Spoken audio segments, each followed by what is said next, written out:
Assalamualaikum warahmatullahi wabarakatuh. Yang kami hormati Bapak Bupati Magetan, yang kami hormati Ibu Wakil Bupati Magetan, yang kami hormati Bapak Magetan, Bapak Kasub PKP, Bapak Kepala Bakesbam, dan Bapak Puklis dari Lingkungan Hidup, Pak Lingkungan Hidup. Yang kami hormati rekan-rekan media jurnalis Kabupaten Magetan.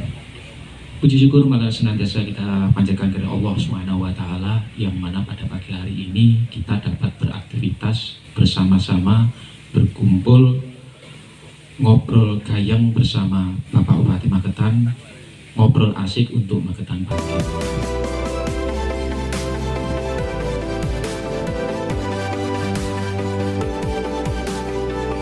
Jadi teman saya menjadi pengalaman mendapatkan khusus pilkada dan tugas utama atas Tuhan semata. Pada pagi hari ini kita dapat berkumpul santai di Kabupaten Magetan ini dalam keadaan sehat tidak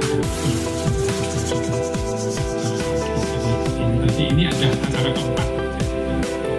Jadi mulai pagi ini tadi yang keempat.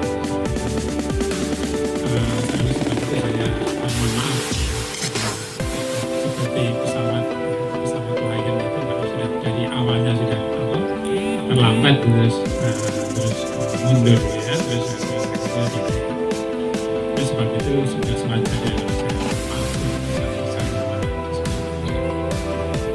gitu ya.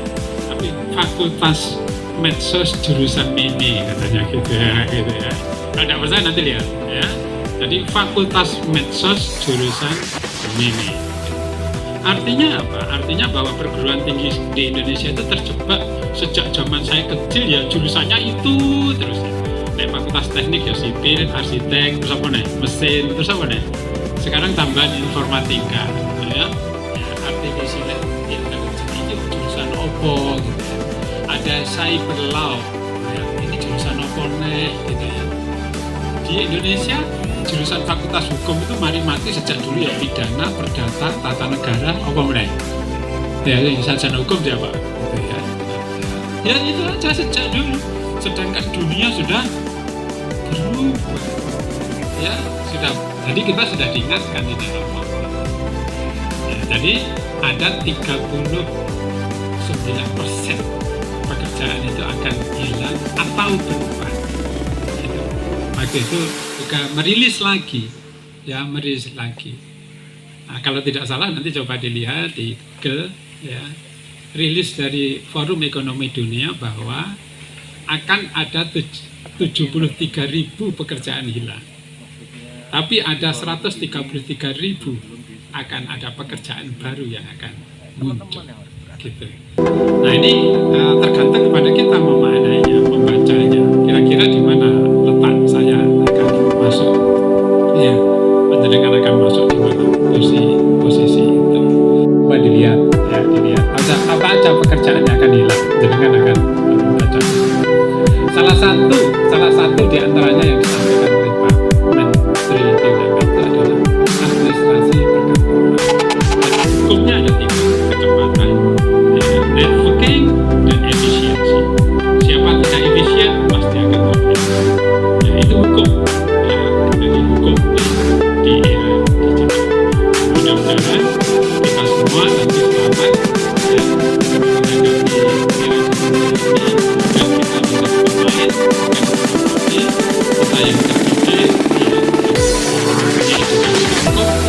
ya, dan dengan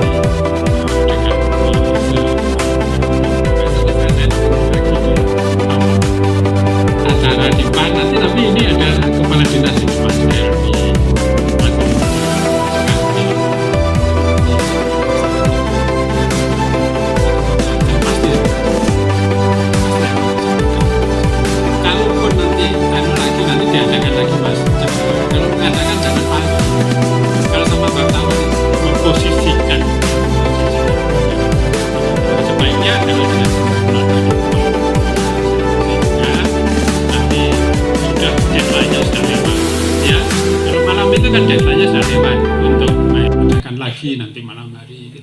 bisa santai ngomong ya, ngomong secara terbuka sehingga kita bisa tidak ada yang kita sembunyikan ya, tidak. Yang terhormat Bapak Bupati Magetan, Bapak Dr. Suprawoto, Ibu Wakil Bupati Magetan, Bu Nani Sumantri, dan Bangkit Gayeng di episode pertama. Dan tentu seperti yang disampaikan oleh Bapak pimpinan tadi bahwa acara ini nanti akan berlanjutan, kontinu, mungkin 3 bulan sekali, untuk bisa kita menjalin komunikasi yang sehat dengan media sebagai bagian transparansi pemerintah Kabupaten Magetan terhadap jalannya pemerintahan Kabupaten Magetan. Bapak Ibu semuanya yang kami hormati, pasca COVID-19, walaupun saat ini masih belum dicabut PPKM, tentu kondisi saat ini perekonomian, pertumbuhan, dan kehidupan sosial sudah mulai berangsur bangkit. Dan tentu Magetan juga demikian. Semangat dari masyarakat, pemerintah, dan juga dukungan dari media tentu dibutuhkan untuk bisa segera bangkit kembali pada kondisi normal sehingga perekonomian bisa tumbuh, masyarakat lebih sejahtera. Terlebih di era-era saat ini, juga edukasi dari teman-teman media. Tentu dalam perjalanannya teman-teman media juga ada kendala. Di tengah COVID saat ini, kita ingin tahu kendala-kendala yang dihadapi oleh teman-teman media agar komunikasi pemerintah dengan teman media itu bisa berjalan cair.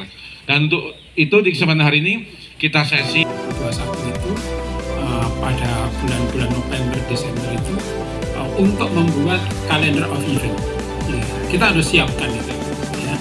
Kita harus siapkan bahwa pasti nanti akan terjadi endemi. Ya, sehingga ada tempat rekaman, tempat itu sudah saya pikirkan tahun 2002.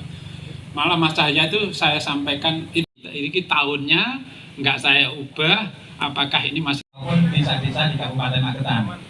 Kemarin Pak Bupati waktu di salah satu industri air mineral di salah satu desa di Magetan mengatakan bahwa kita akan mensupport air minum ya. Dan air minum itu hampir 100% bukan produk. Denyut dari kehidupan teman-teman jurnalis di Magetan itu agak jauh dari ADP. Nah, ini kalau kita bisa dengan aja, ini bisa menjadi tolok ukur seperti apa sih kualitas dari teman-teman. Ini kemarin dari sisi legalitas, dan mungkin ya dengan sistem, saya tahu bahwa Dinas Kominfo kalau nggak salah sudah membuat 60 aplikasi. Ini aplikasi seperti apa? Karena saya yakin deh, pemerintah Magetan ini juga berbuat untuk masyarakat, juga pengen diketahui oleh masyarakat.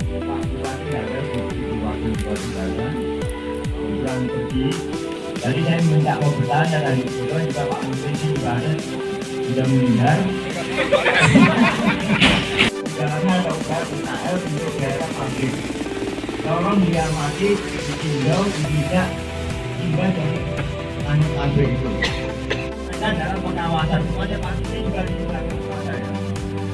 Dari dulu itu aja. Terima kasih.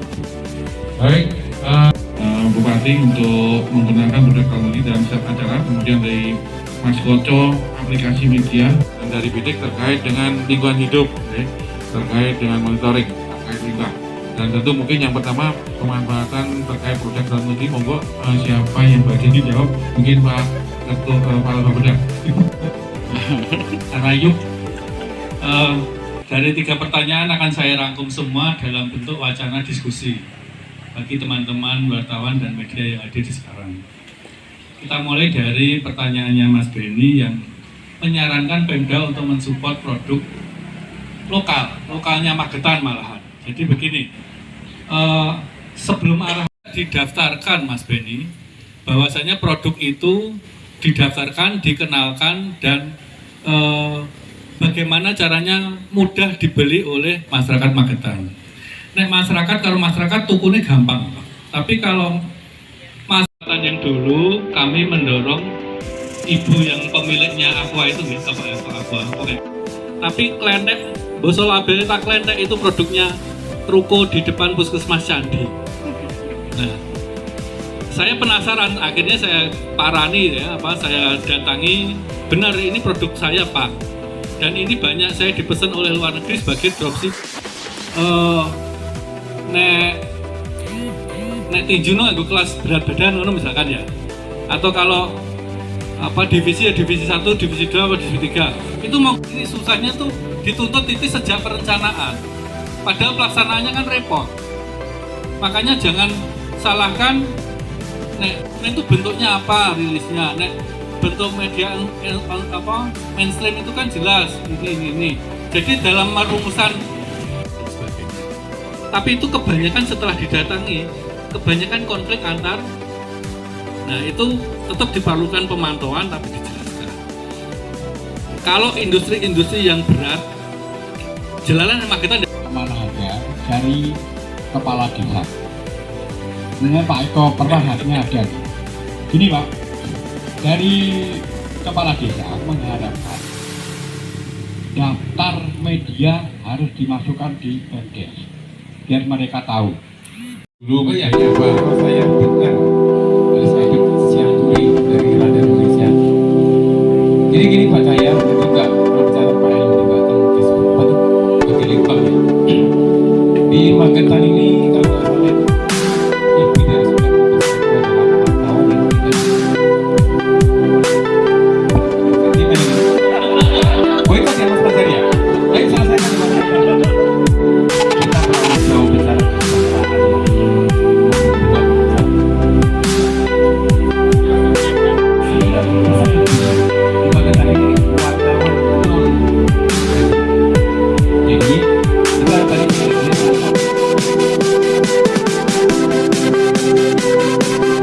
jadi jangan percaya media tertentu, mohon maaf Pak. Selama ini mungkin terlalu banyak supaya lagi Pak. Saya tidak bisa sama tadi lokal. Katanya pemerataan publikasi. Terima kasih rekan-rekan media terkait masalah publikasi dan management. Yang pertama mengenai pemerintahan desa, kami tidak punya daftarnya dari untuk tahun 2021 ini kami mencoba dan itu waktunya sebenarnya kalau dibandingkan kabupaten lain kita mungkin lebih terlambat dan juga ini kan Pak Perda, bagaimana itu dari solusi yang terbaik untuk teman-teman wartawan Magetan? ya begini, paling tidak dari kondisi yang ada dengan wartawan Magetan itu konsolidasi dulu, merumuskan dan memberi masukan bentuk kontribusi yang dengan akan inginkan dari Pemda melalui yang harus dianggarkan Ya, terkait ini khususnya yang harus dianggarkan. Kalau terumuskan itu nanti OPD paling tidak bisa mengidentifikasi, bisa menyusun perencanaan lebih mudah. Mudah dalam artian begini, mudah itu kan harus tepat, tepat bentuknya, tepat siapa yang diajak kolaborasi, tepat tema, juga tepat misi. Jadi Pemda itu kan punya misi, jadi mensosialisasikan programnya atau untuk misalkan untuk tadi misalkan pas ada saat untuk media dibantu untuk meredam suasana kan bisa. Jadi intinya bentuk rumusan-rumusan tadi jenengan soundingkan ke OPD supaya OPD itu persis nangkapnya.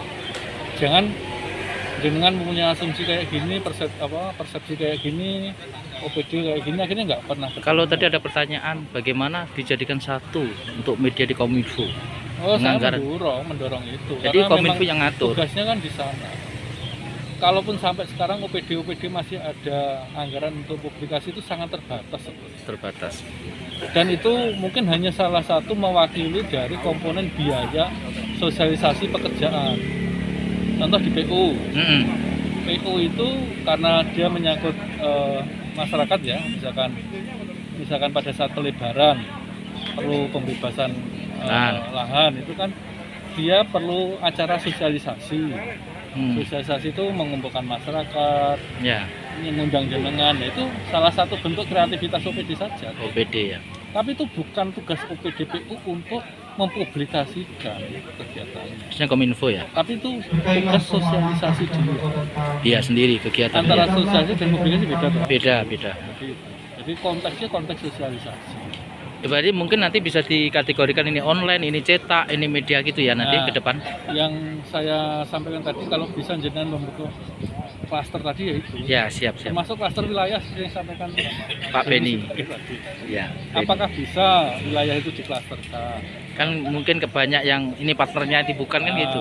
Iya, kan itu kan kalau sekarang itu sudah borderless, nggak ada batas. Oke. Tapi yang penting kan Koordinasi. koordinasi dan membagi saja perannya. Ya. Siap. Oke, makasih Pak Elmi. Oke, Pak Jaya, terkait acara hari ini, Pak. Oke, apa sebenarnya yang membuat Dinas Kominfo sendiri membuat acara seperti ini? Sebenarnya acara ini berangkat dari teman-teman media juga. Disuruhkan yang ada di bawah seperti apa suara itu sampai kepada Pak Bupati dan kami dengarkan. Ada kesulitan yang selama ini kita hadapi, tentunya itu bisa dipecahkan dengan kebersamaan. Bisa ngobrol langsung dengan Pak Bupati, walaupun ini belum bisa efektif ya. Ini baru langkah awal bagaimana pimpinan mengendaki kita bisa ngobrol-ngobrol santai. Membuka apa yang terjadi di Magetan. Yang kita hadapi selama ini kan hanya kelihatannya landai-landai saja ya, tapi ada beberapa yang perlu kita ketemukan bersama, membangun kebersamaan dengan media, termasuk SKPD juga harus sama-sama seperti itu. Karena tidak bisa di garapannya Kominfo sendiri. Ini juga garapan kita bersama, garapan dengan SKPD semua. Itu kira-kira. Ini tadi kan Pak Bupati bilang minta kalau bisa acara seperti ini dilakukan tiap saat atau tiap waktu. Bagaimana Kominfo sendiri? Malah bagus. Saya sangat senang sekali dengan pimpinan yang terbuka, mendengar aspirasi teman-teman juga, dan teman-teman juga terbuka. Kenapa sih? Ini untuk kebaikan kita bersama kok. Sehingga nanti peran media itu bisa efektif betul.